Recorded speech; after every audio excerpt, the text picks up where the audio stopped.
So far, this has been one of the biggest years for Apple ever, and this is not something that I can easily say about any year, but after releasing so many new devices, Apple deserves such praise.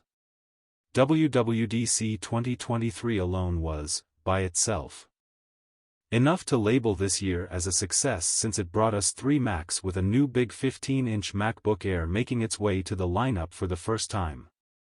Then, Apple ended the event with a bang with their Class One More Thing announcement, giving us a revolutionary new device, the Vision Pro.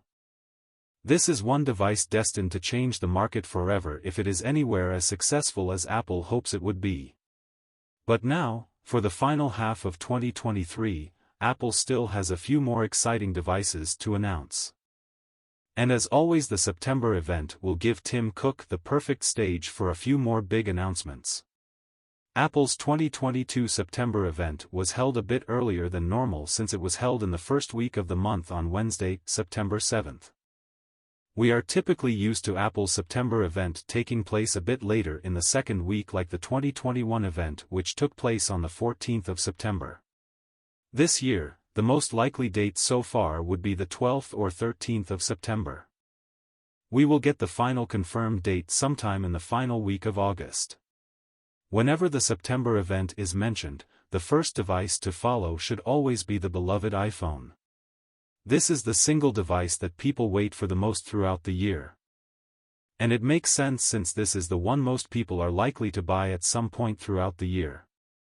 This year, as we are used to from Apple, we are getting 4 new iPhones. However, there is most likely going to be an important twist, as last year is most likely the last year where an iPhone Pro Max was going to make an appearance, as it is going to be replaced this year with a different model. So, one major change that is going to happen this year is going to be a move away from the now outdated Lightning port and to USB-C, and this was not a move Apple made by choice. The EU Commission put forward legislation to make sure that all new devices are going to feature USB-C only. And this applies to Apple as well. The cheaper non-Pro models are going to get the Dynamic Island, and will get a chip upgrade from the A15 to last year's A16 chip, while the 2 Pro or more expensive models will be lucky enough to make a jump to an A17 new chip. All new iPhones will get a slight improvement to their RAM, and a small design upgrade which will change the old switch mute button to a new solid-state one. When it comes to the new Pro models, they will get new chips and a design with slimmer bezels, and more importantly, they are getting a periscope camera with better zoom and overall better imaging, but this feature might end up being limited to the iPhone Ultra only. As mentioned above, the iPhone Pro Max is no more going to be released. And Apple plans on replacing it with an Ultra model made to be really expensive but really special.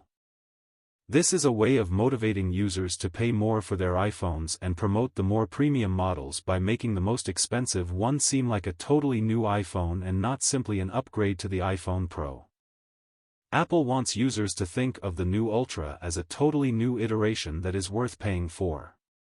They are going to give it a refreshed new design that is most likely going to be made of titanium and not aluminum like the others. It will get the new A17 chip and periscope camera. And it is destined to be special. This is similar to Apple releasing an Apple Watch Ultra last year targeted at the more premium users, and of course, the new Ultra will be a bit more expensive than the current iPhone Pro Max. With the iPhone, always comes the new Apple Watches, and this year, we are waiting for not 1 but 2 new iterations.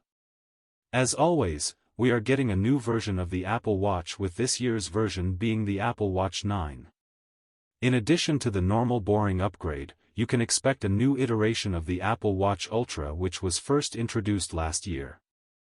And this year, we are waiting for the Apple Watch Ultra 2. For the Apple Watch Ultra 2, instead of the current 1.9-inch display, the new watch is expected to feature a display that is 2.1 inches in size. There are even rumors that Apple will be moving away from OLED technology to micro-LED technology, which will mean that the new display would be brighter than the current 2000 nits, which is pretty impressive.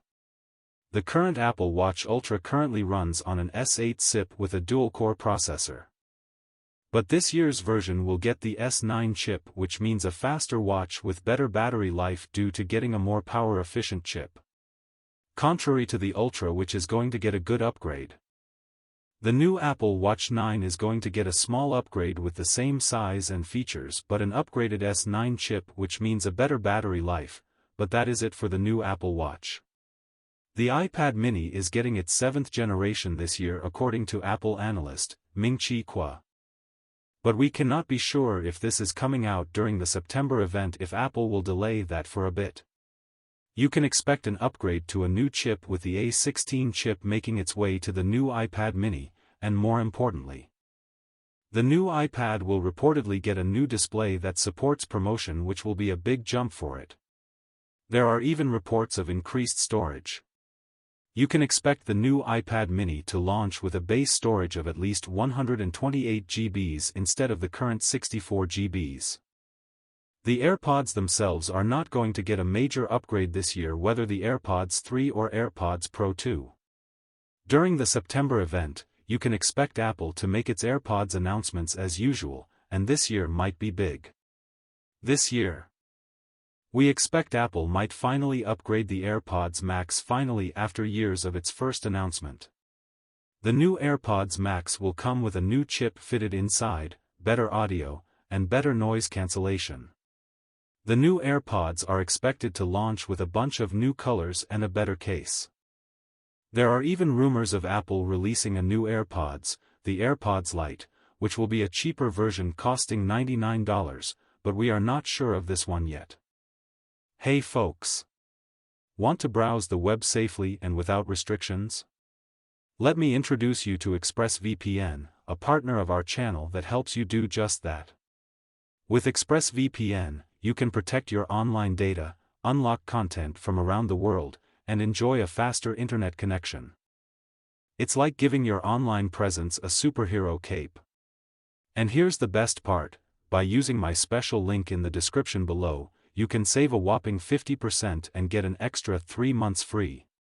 And don't worry, if you're not completely satisfied, there's a 30-day money-back guarantee. So what are you waiting for? Click the link and grab this exclusive deal.